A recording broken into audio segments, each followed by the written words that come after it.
Hello everyone. So ayan, punta tayo sa mall kanina. Sa yung binidyohan ko nung isang araw is pumasok tayo dito dahil may bibilhin ang Fursuns. So daming tao guys kasi nga holiday ngayon yata. And happy ang mga Fursuns kasi may 30% lang naman. At saka pumasok ako dito sa parang ito yung pinaka main ground nila. So maluwag yung Ayala Mall guys. So dami kong hindi ka sanay dito, mawawala ka talaga. So yun, ang daming mga cute na mga paninda oh.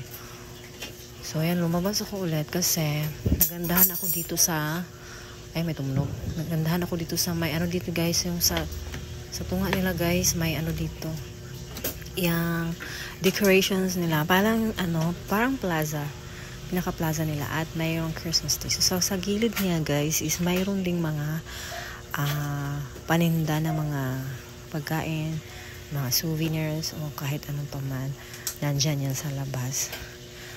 So ayan, lakad-lakad pa tayo ng konti kasi lumabas tayo, may papasukin na naman tayo doon sa kabilang dako. So ayan, malapit na tayo. Nasaan pa ba? So yun, nasa center nila yun guys, yung pinaka nila. Kasi may punong kahoy dito, hindi nila tinanggal. So ginawa nilang parang tourist spot dito sa Ayala Mall. So ayan ang Christmas tree nila. Siguro maganda tingnan pag gabi. Nalapitan pa natin ng kaunti.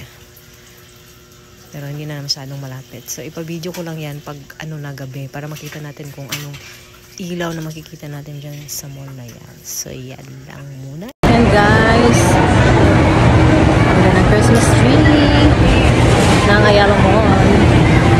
So yan guys, iba yung pupuntahan ko dito dahil hanap ako. Bibili tayo ng pabango.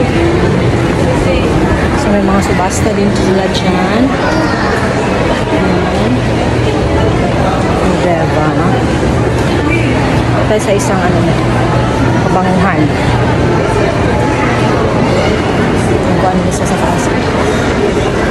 So yan, pasok tayo dito guys. Bye na. So ito yung gusto ko talaga. Binilhan ko na rin si Mr. para meron siyang free sa kanya.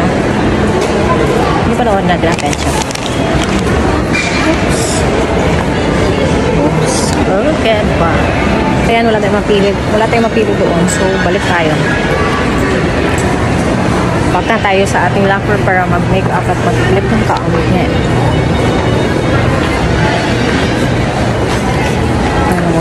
Benta-benta.